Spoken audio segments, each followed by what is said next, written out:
And I have to set Instagram live. Okay, we are live. Of course, we're waiting on Instagram because it's always a little slower here. Okay, we are live on Instagram too. Welcome to What the Frac Live. So excited this week. We have Christian Oswald here. I met you, Christian, when we talked on a panel together for Founders Freeway. It's the first time we met. I thought that your work was really interesting and your background was really interesting. And so I thought this would be a great conversation about authenticity and brand stories. And I always like to start with like a little bit of a hot topic. So one of the things that I've been seeing in the marketing world is that generally when people or clients and companies are having trouble with people understanding what they do, it's generally because their brand story and their messaging is a little confused. And I know that in what you do, it's a lot about the brand story. So do you see that happening? Yeah, that's actually a great place to start. And we'll get into what we do, maybe a little bit later on. But part of it is trying to help brands tell their story through their physical goods. So we mostly work with brands that make physical items. And what we found a lot of times is that, to your point, the brand story is kind of jumbled, and it's difficult for them to kind of tell their story. And sometimes it's because, depending on how large the organization is, I think sometimes the larger the organization is, the more difficult it becomes. You talk to marketing and they'll have certain metrics. You go talk to customer care and they have different metrics. Like a great example is, you go in, you talk to marketing and they're like, we care about these metrics, eyeballs, we want to talk to our customers don't want to talk to us, blah, blah, blah, blah. And then you go down the hall and you talk to, customer care and they're like, get these customers off the phone. Like, we need to get them off the phone as quickly as possible. So it's kind of like same company, very different metrics. And what we're starting to see a lot more too is like that chief customer officer, or the, somebody who's responsible for the overall customer experience in that journey, to understand what does that customer like truly go through, end to end when they're dealing with a brand. And it's interesting when each department looks at their own specific metrics. You look at the customer journey and it becomes very rocky. And by the time that customer finishes that journey from pre-purchase, to research, to purchase, post-purchase support, all those kind of things, it's a very different story. So there's a great place to start is that brands do generally struggle with, telling their brand story. Yeah, it's I think it's one of the hottest topics, right, that a brand faces. And I love that you approach it from authenticity and actually it sounds like data.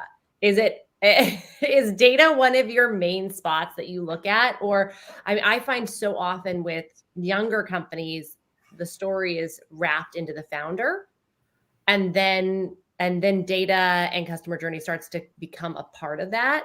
But how do you approach it? What are you finding mostly? Yeah, good. Should I maybe start around what it is? I think let's take a step back. Yeah, let's start with what we do, and then we'll be able to like start connecting the dots and talk about like where data is involved, where storytelling is involved, and maybe like a brief history on how we kind of got started. So I've been in tech for a while, big companies, little companies, and co-founded a fashion brand. I knew nothing about fashion, but co-founded a fashion brand with another veteran buddy of mine. And we make kangaroo leather jackets in New York City, actually. And we started seeing it did really well, still going well. But we started seeing a whole bunch of counterfeits hit the market. And we're like, oh, well, thank you. But also like, what do we do to kind of combat this? I'm like, oh, let's go see what Gucci is doing or Louis Vuitton. And we found that they weren't really doing anything at all to like truly combat counterfeits. It was more reactive, or they turned a blind eye and they didn't really take a good proactive effort on combating counterfeits. So we were doing some work on the tech side. We were doing some work at the time with RFID and NFC and QR codes and all these things. This is like 2018 or so. And we started embedding those into the labels of our jackets. And we solved the counterfeit problem, because it was originally created to, combat counterfeits. And like high-fiving each other, first in the industry to do this, blah, blah, blah. Like there was a few others kind of tried but failed, and we're like, oh, this is great. And not that it fell flat on its face, but people didn't really care to a certain degree. People care about buying authentic things, but it's expected. It was just expected, right? Like, hey, I'm buying this thing for a lot of money. Or even something that's not a lot of money, but I should be buying this. It should be authentic. And once they know it's authentic, they don't give it a second thought.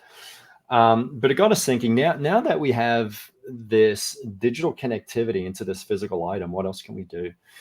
And, we had a unique story. So we started adding kind of our brands, like the founder story, how we make, and we found that people were interested in, like, how is this stuff made? Like, so we started building out these kind of stories.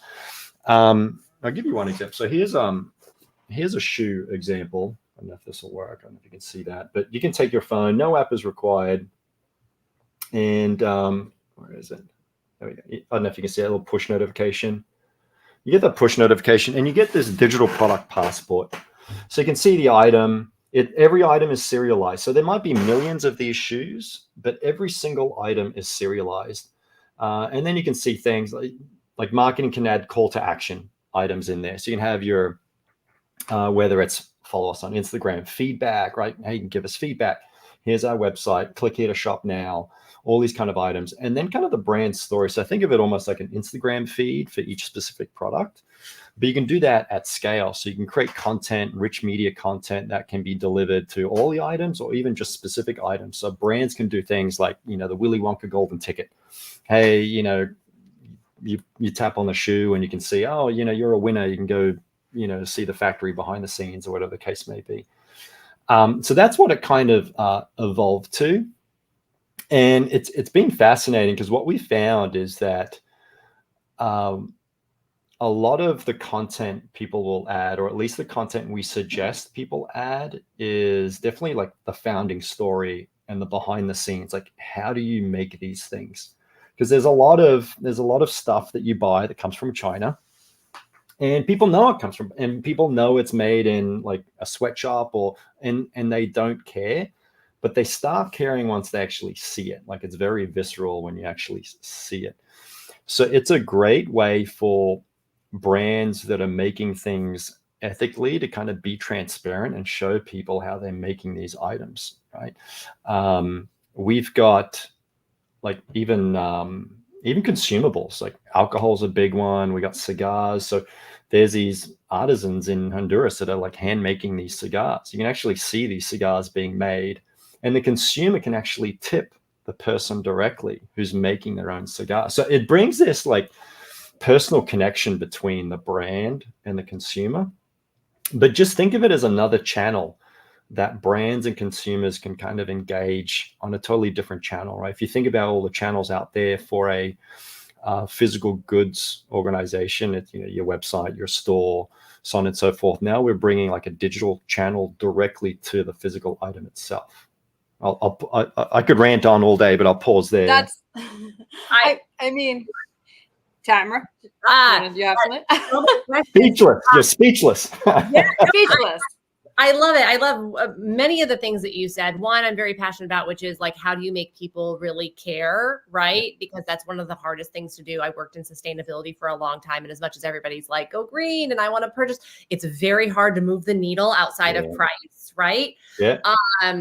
And so what you're showing, what is really exciting is like, you don't even need an app for this, right? So like, this is just so frictionless for people to connect, which is one of the things I love.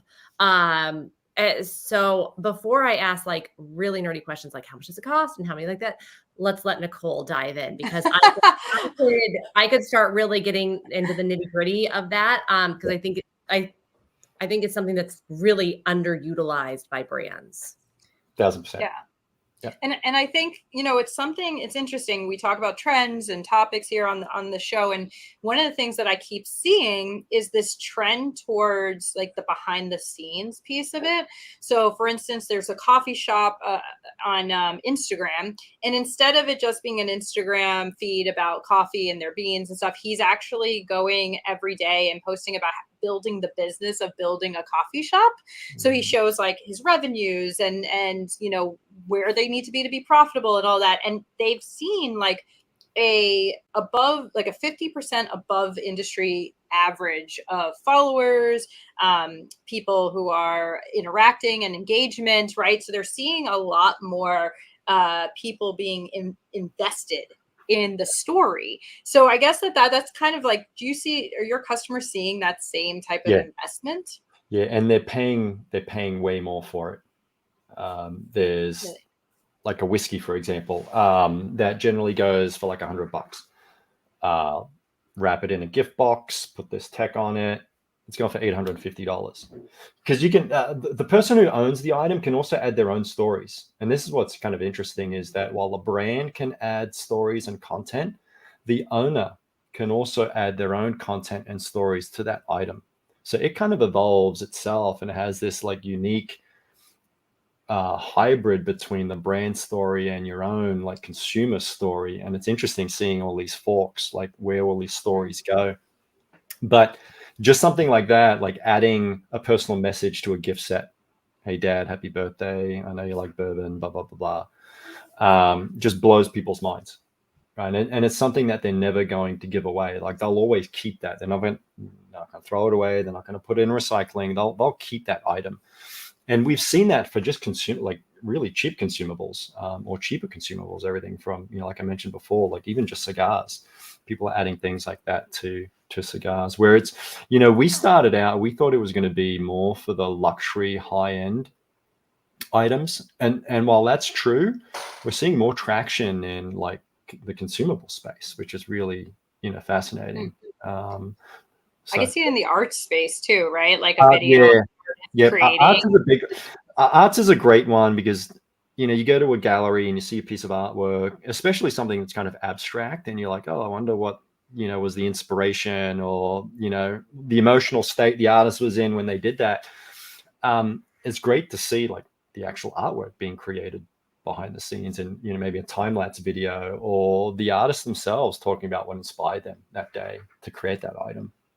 So you start to see again, like that behind the scenes. But yeah, our vision was to like Rainfall enable every single physical item because every item has a story, and it might not have like a deep, meaningful story, but it might be something like, here's the instructions on how to build an IKEA desk, right? Or here's how you use a forklift. Imagine. Yeah. Well, and Tamara, just from like a marketer standpoint, like this is just putting together all the pieces of the puzzle we talk about, right? It's experience, it's brand story. It's the reason social media is so big for people like artists, right? Because they're able to kind of tell that story that's bigger than just the piece, right? And people are able to build trust and, UGC and all these pieces are kind of getting put together in a product that you guys would not have created except for you were solving a problem in your own company. Yeah. And what I love about this, because we started out talking about authenticity, but I was just about to say, Nicole, like this really feels experiential to me. That this is like the new way of engaging and creating experiential connections through marketing.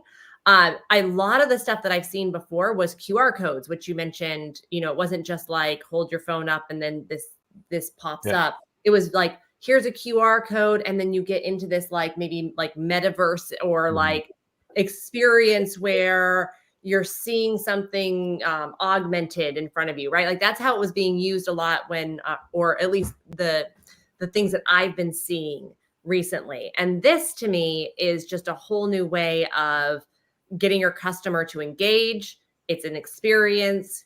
Like Nicole said, get that user-generated content, and then also create that one-on-one connection with like artisans. Yeah. And how do you do that? Like, everyone talks about personalization, customer experience, blah, blah, blah, and we need to personalize, but it's really difficult to do. But this allows you to personalize at scale. Like, you can truly personalize at scale. I feel like Etsy needs to get in on this. Like, where's the people on LinkedIn who I'm connected with? Who's on Etsy? There's so many. I mean, even like, ancestry.com to be able to add this, for consumers to add this to, grandmother's salad bowl that's been passed down from generation to generation, right? Like, there's stories behind even just family heirlooms. So many things that I'm sure you have around the house that mean a lot to, like, there's perceived value. It's not, necessarily monetary value, but it's perceived value because of all the stories that it has behind it. And you can add those stories yourself, right? And keep the record and pass it down again from generation to generation. And I think you mentioned something before around, we started off with authenticity, and it's kind of like different meanings for authenticity. There's the, hey, this is not a fake, this is not a Gucci with 3 C's, right? There's like a real one versus a counterfeit fake one. But then there's like authenticity of the brand. Like, is the brand who they say they are? And how they get to tell that story, and consumers, I think, see a lot more through that today than they did in the past, where now they relate more to truly authentic brands and brands that they can connect with. Yes. Right, which is that what you're saying, which is that, like, hey, scan this, and all of a sudden you're immersed in Yes. what the brand is doing and what the product is and who's making the product. It is just a whole nother level of connecting outside of this a store. Yeah.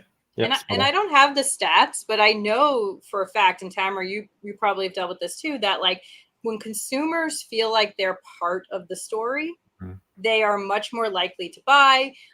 We've seen the whole wave of from Tom's shoes, and like where when consumers feel like they're doing something good, they're willing to pay more for a product.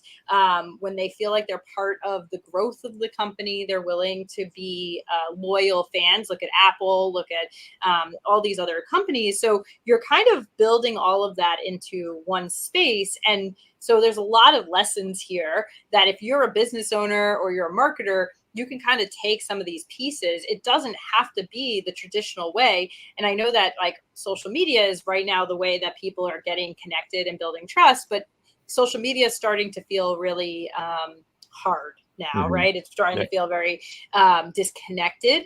And so finding new ways to connect those pieces is really important. Yeah. Yep. Spot on.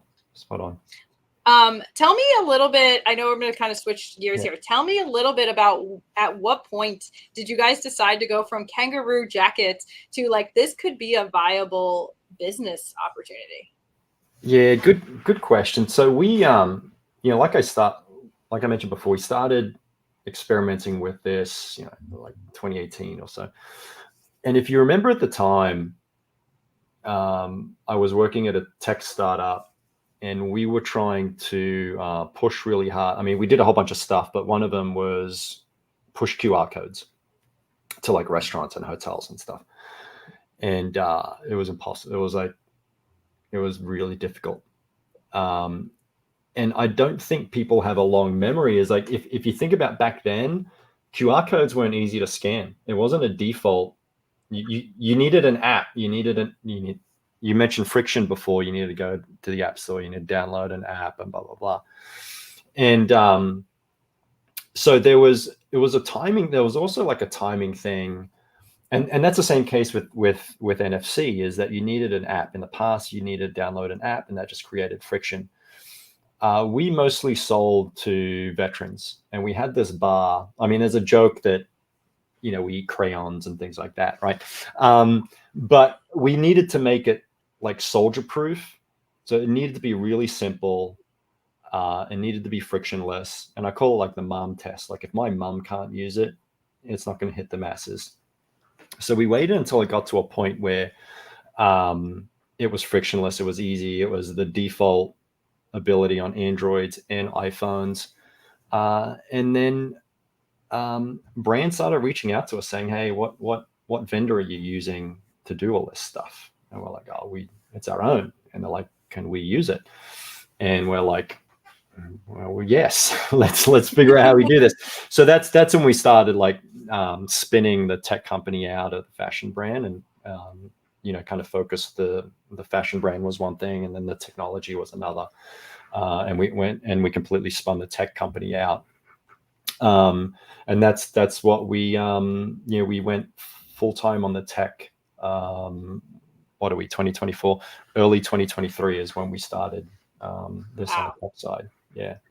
That's really great. I think it's also a testament to Nicole and I have been talking a lot about like listening to the data, listening to feedback, and like, because what you did is a risk, right? Like spinning out a tech company from a fashion brand is not necessarily what you would normally think of. Right. What did you let guide your decision making there? Or was it just like, oh my God, this is the most obvious choice we should make? Yeah. This tech to me now seems so obvious. It's like a no-brainer. It's like, yeah, why hasn't anyone done this at scale? And the truth is, it wasn't obvious to me back then until we started having issues with the counterfeits and so forth. So it forced us. So I think it was, we got forced down that road, and it was again, really obvious. And then at the beginning of, we started talking about it at the end of or middle of 2022 as like, hey, if we're gonna do this, we're gonna do this. And it was just like a burn the boats moment, and we just dive right in. Yeah. I think too, Tamara, this like goes back to our episode.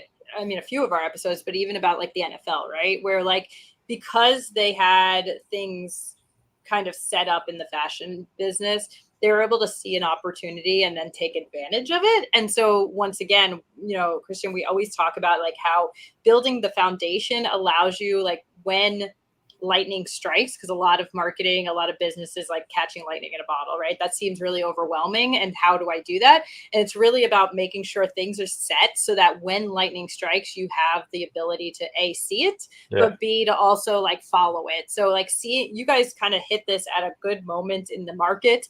I'm sure if this was 5 years earlier when people are trying to push QR codes, like nobody in the market would have been ready for this product. Yeah, 1,000%. And it was, if you think about late 2022, early 2023, that's when the market was like really in the dumps. And a lot of people were like, oh, didn't know what they were going to do. And I'm like, this is perfect time. Like strike when the market's down. Like that's when great companies kind of made, and we had some time to kind of build things while the world was in a bit of a chaos. And it's done well, coming through that. And I'm just curious. I'm going to go back really quick just before, because I'm very curious, and I've been working with, a lot of founders where it's like, when it's time to pivot, right? Or normally when that happens, people are kind of forced into a corner, and that's why they have to make the decisions. But what I'm curious about with you is it doesn't seem like that was the case. So I want to question again, like, what was it that helped you guide this decision to make the right decision? Like, was it data? Was it market research? Was it just sheer intuition? Yeah, no, that's a really good. Besides the data from our fashion brand, we didn't really have much other data. It was more into, it was like, I'd like to say it was all data, blah, blah, blah, blah. It was all, again, besides a little bit of data that we had, it was all intuition. But it was, it wasn't just blind intuition. It was seeing the way people reacted to it told us we were onto something. Like just the surprise and delight people had when they would like scan a wine bottle or scan like their eyes just lit up, and it was just like, it told us that we're onto something. Like we are really onto something. And this is technology that really needs to be seen and felt to be believed. Yeah. And it's almost like once they see it, they get it. I mean, there's a subset of people, there's a very small percentage of people are like, I don't get it. And that's fine. But a majority of the people, they're just like surprised and delighted and we just knew, we're like, this has legs. Like, this definitely has legs. And just seeing, I mean, the bit of data that I did mention, that I saw from the fashion brand, is that we were able to increase the price of MSR, like much higher prices. Wait lists went out the door. People waiting 3 months to get their stuff. It was like, so that bit of data was, obviously helpful, but the rest was, let's say, guided intuition. That's I love a good intuition story. So that is fantastic. Sorry, Nicole. I mean, as a business owner, like I tell my mentees when I talk to like people who I'm working with and stuff, like that is part of it, right? You have to like learn how to listen to yourself, because as humans, we have really good intuition. As women, we have really good intuition, right? Like we just, a lot of times we like don't listen. We find ways to tune ourselves out because we think we're wrong or whatever the case may be. Now, I don't think you should make every decision in your business about intuition. Right. I don't think you should break every rule, but I think there is a certain subset of like learning like what is actual things I should listen to, and what is stuff I should go outside of myself and my knowledge to find. But that's I love a good intuition story as well. I think my big question is, out of all the clients you have and all the things you've seen, what works the best on like actual ROI pieces? Is it the story? Is it the best call to action? Is it the UGC piece? Like what are you seeing that works the best? It really depends on the brand, and kind of the volume that they're selling at, and whether they're like a consumable or more like a luxury bespoke good. Like if you think about the bespoke, like the luxury goods, adding things like personal messaging, like the founder adding personal messaging to it. It's just like having somebody sign it, but it's more real because you have them. Or you take video of the person signing it. Like that just adds another layer. Good two-way engage, like allowing the customers to engage with them, not just sending content out, having or gamifying the experience, where having their consumers add content is huge, because it's like user-generated content on socials, but it hits differently. It really does hit differently. Like, how are you using your shoes, right? You think about bands or musicians. They've sold swag for $50, $75 t-shirts forever, and that's an expensive t-shirt. But imagine now that shirt has exclusive band tracks or content, right? Or you go to an event, and the event you went to has that content added to your shirt, or your swag, whatever swag that they're selling. So it really depends on the industry. What's worth could make another $1 billion off of that, or tour. I know, right? Yeah. All I think of is how much people would pay. All right, where's Taylor Swift? Now. Stay tuned. We're just gonna hook you up. We're gonna hook you up on this live with all these people. Stay tuned. Here. Yeah, no, there's some good stuff coming in that area. But so yeah, it's things like that. What's worked really well across all of them is having like you've got your, let's say you got 1 million wine bottles, but you do like a limited edition run of the first 100, and you number them, 1 of 100, 2 of 100, 3 of 100, etc. And auctioning off number one. So you auction off number one, so that $100 bottle of wine goes for thousands, because people want that number one, or that shirt, or that whatever it is, people want number one. So that's worked really well as well across industries. I think this proves that experience doesn't go out of style either, right? So one of my first startups was a app. I worked in music before I ever worked in tech, and I did music videos and photography and stuff. So I was part of a lot of the bands and the tours. And one of the big thing that makes that community really strong, or at least at that point, was that people would stay after. They'd be at the tables, they'd meet the band, they like feel like they were part of the group, right? And what was happening during that time was that record sales were down because, you know, iTunes and LimeWire and all these things, right? And so record labels were trying to find ways to make more money. So they would start selling these VIP packages. And what we were losing was that experience. So we built an app where musicians and fans could basically like say like, hey, what song do you want us to play next? And the fans can vote in real time. And, you know, there could be that like connection. And it sounds like, once again, where whatever, that was 2014, where 10 years later, 20 years later, right? Like, and this experience and connection is still the thing that people crave most and will pay more for. So I think that that's like a really good lesson here, is that doesn't go out of style, right? Anytime you can add connection or experience to your marketing, you're going to see an increase. Yeah. We're human at the end of the day, right? So we're always going to crave those things. Yeah. And when you're not shopping in stores as much as you used to be, you've got to find it somewhere else. And where's that going to be? Yeah. Right. And I think people are really craving something outside of social media. Yep. Mm-hmm. Exactly. Yeah. So we talked about it. I mean, it's very frictionless for the user, but how is it for the businesses on the back end? So if you're a business that wants to utilize this, what's the experience like for them? Yes. So we took the same approach. You know, if we're eating crayons, how do we make this platform easy for, you know, the administrators to kind of use?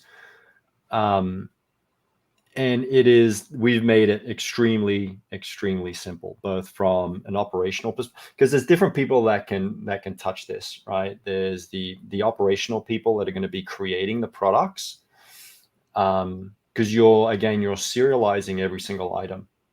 So it you know, it's potentially tens of millions, hundreds of millions of items. So there's the operational aspect, and there's a lot of integration into, I mean, not just supply chain, but the actual production of items, because you have to coordinate a whole bunch of stuff, right? You got to get the chips into the item and blah, blah, blah. So there's the operational aspect. And again, we've made that really simple. Like, I mean, literally in probably 5 to 7 clicks, you could create tens of millions of items. Like, it's really easy. And then there's like the marketing side of things, where you can start adding those brand stories. And it's as simple as, if you've used any kind of like social media management, you know, tool, like I forget what they are, like Hootsuite, or, you know, what was the Later, or Where all of those. Where I live, all of those. It's kind of like it's kind of like that. Actually, it's probably simpler because you're not pushing the multiple channels. It's just like adding a post on Instagram. Like, it is that easy. It's kind of like it'd be a combination of maybe like a link tree and posting on Instagram. It's that simple. Yeah.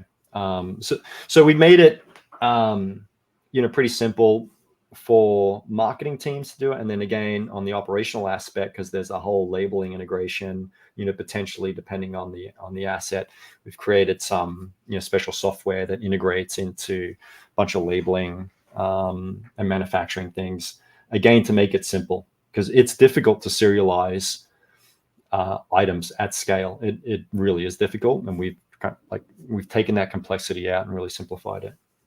So it feels like in the journey, the customer journey, like this probably won't help people with discovery as much, with brands with discovery, but it is loyalty, like loyalty. Yeah, good. Actually, you bring up a good point. It can help with discovery, because what it can help with is word of mouth. So when I tap on that link, I can say, oh, this is really cool. I can share that. I can now share, I can text it. I can post it on Facebook. I can post it on Instagram. I can post it on Twitter. You know, I can do all this stuff. So it can help with word of mouth in that regard. And word of mouth has always been really difficult to track and measure. Yes, true. This can help with that, because now you understand, okay, Nicole had sent this link out and she got 10 clicks from it. It wasn't her device. It was 10 unique devices. So we know that Nicole is, you know, spreading the good word.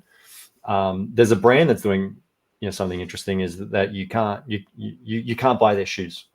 You can't buy their shoes in store. You have to know somebody has the pair of shoes. When you tap on the shoes, you can buy the shoes, you know, directly from the shoes that you see and you tap.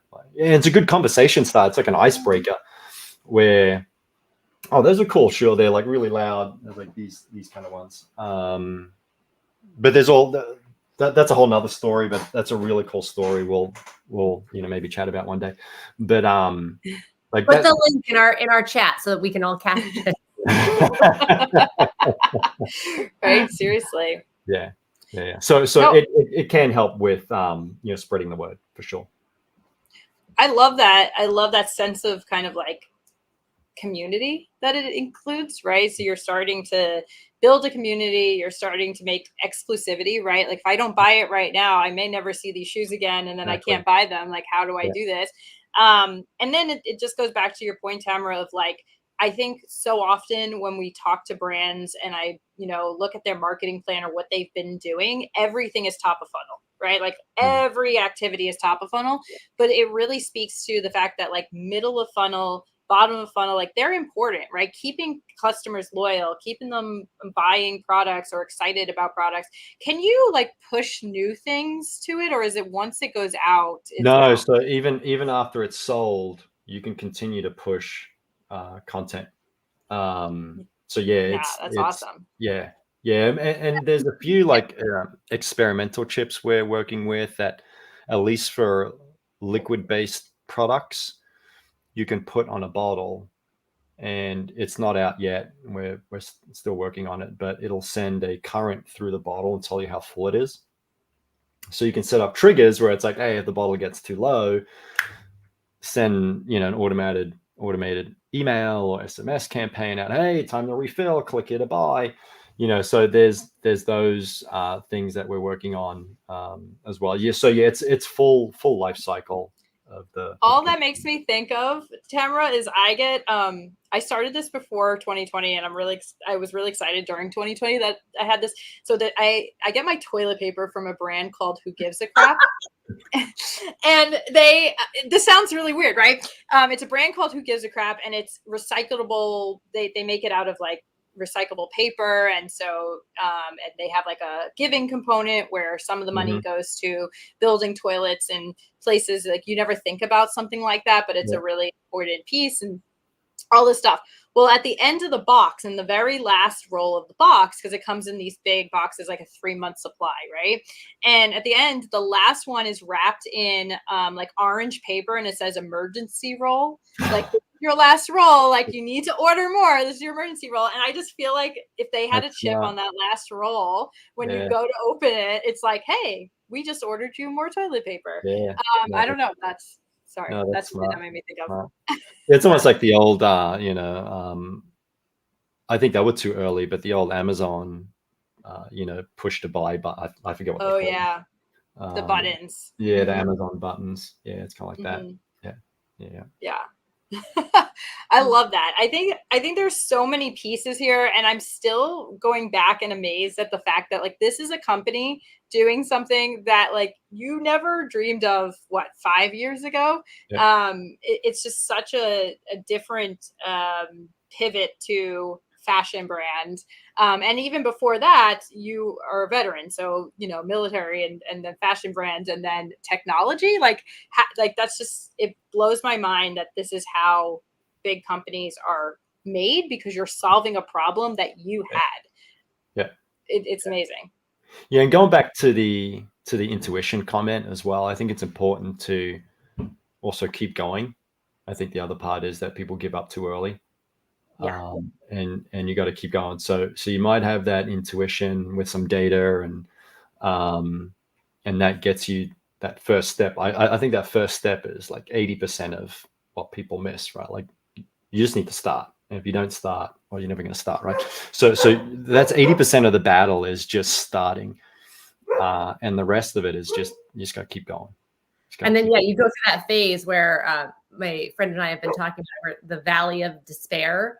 Where like actual work is being done, but you're not seeing any of the outcomes that you want yet. But like you're working, and that's when everybody gives up. Is when they're in the valley of despair because they don't think that they're going to they're getting the results fast enough, and you have to just like push through that. So that's that's a big conversation.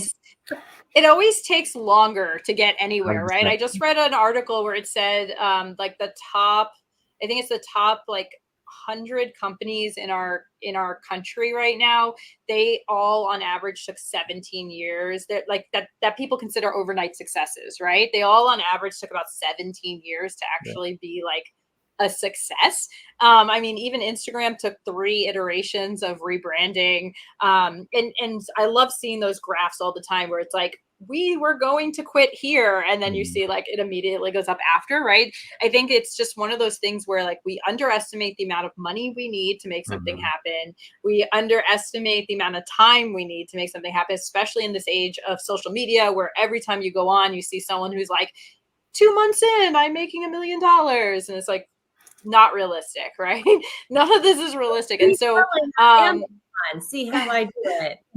Yeah, exactly. I mean, and it's not in our society nowadays, it's just not realistic. We underestimate all of those pieces, but also we, like you said, miss the mark a lot of times where we're like, oh, we can't do this. We shouldn't do it, right? Even though it's like this. So lots of good tidbits in this one. Yeah. I'm going to add into the things that took a long time that were good. If you guys remember the movie Superbad, I think I remember that took 10 years. Avatar, wasn't it like 8 or 10 as well? Yeah, like concept. So it's like, yeah, good things take time, and then they happen at the right time that they're supposed to happen. Exactly. And of course, we're always about actionable steps. So if you're talking about this and you're thinking about this and you're hearing this and you're a marketer or you're a business owner, like this is why we plan, because something like as simple as PR, right? You can't just all of a sudden be like, tomorrow I want earned media and get it. That takes 2 months. That takes planning. That takes, people, employees and designers to design things, right? You have to build, you take software people to build things, right? So things take time and they take budget, and you have to invest, and you have to make sure that you're planning that you're not going to see a return right away. I think it's like 17 months before a startup sees any return.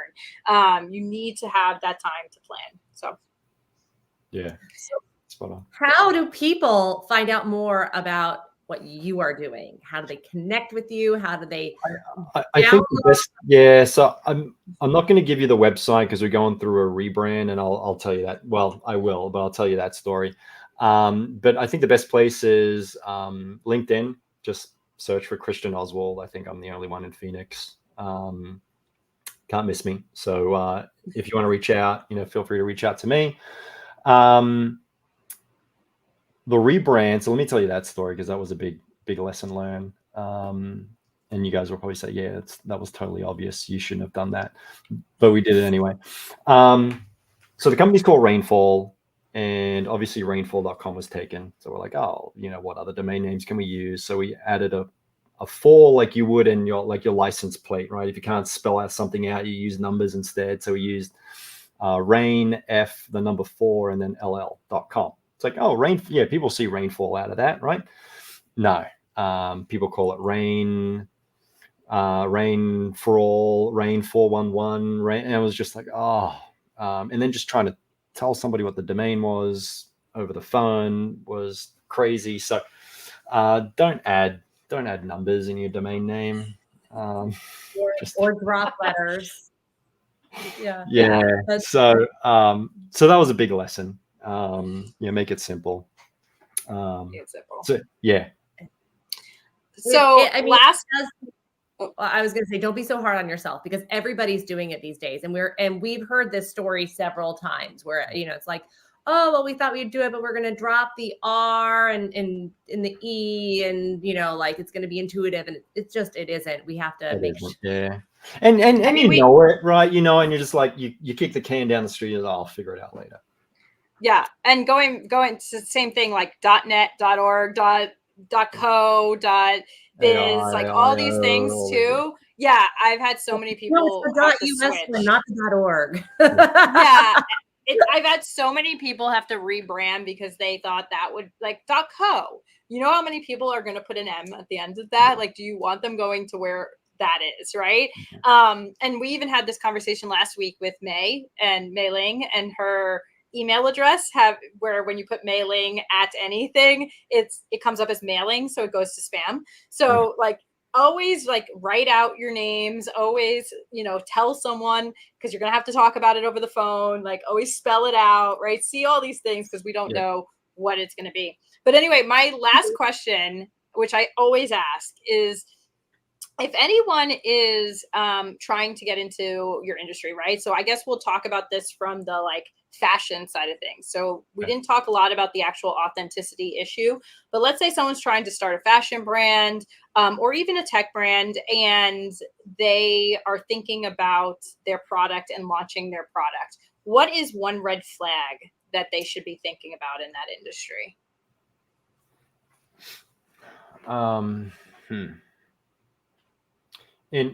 In regards to like a tech stack that they're considering, or just in general, like what are some? I guess in general, this is not as like our conversation today is not as specific. So this question's a little hard, but basically like what is something they should look out for? Like what's a major thing in that space that they should be looking out for? And maybe it's counterfeits, right? I don't know. Yeah, I think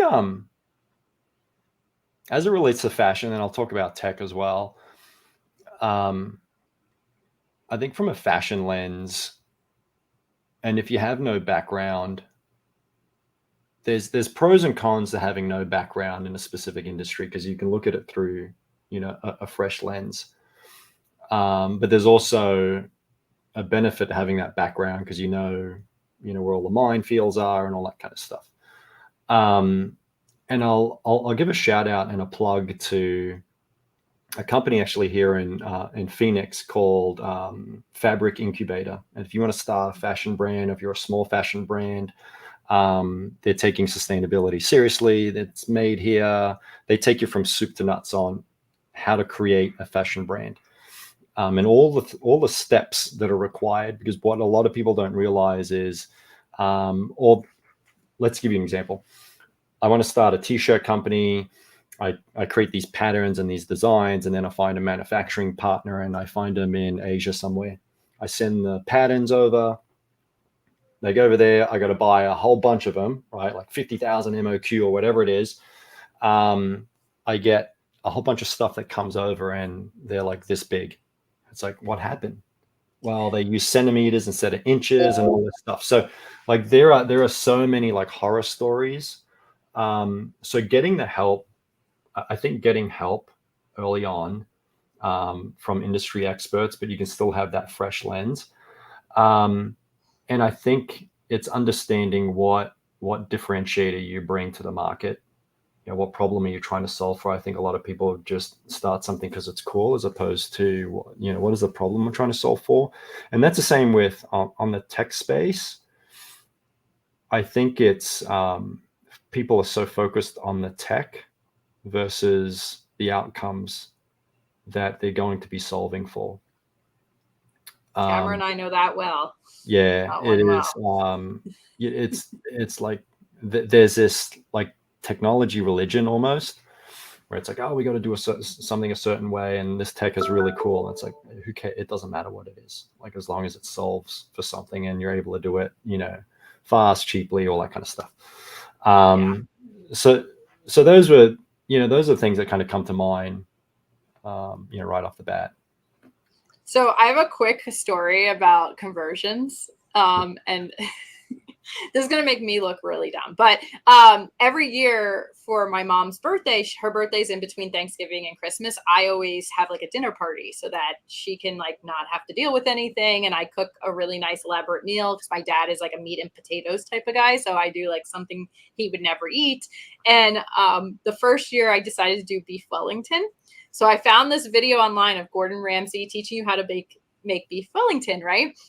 And I do the whole thing and I put it in, and I'm like waiting for it to cook. And my brother gets here, and he's like the super smart software engineer genius guy. And he comes in, he's like, what's going on? I thought we were supposed to eat dinner like 25 minutes ago. And I was like, I don't know. The thing is just not cooking. I put it on the exact temperature that he said 200 degrees. And he like looks at me and he's like, you watched Gordon Ramsay, right? I'm like, yeah. He's like, he's British.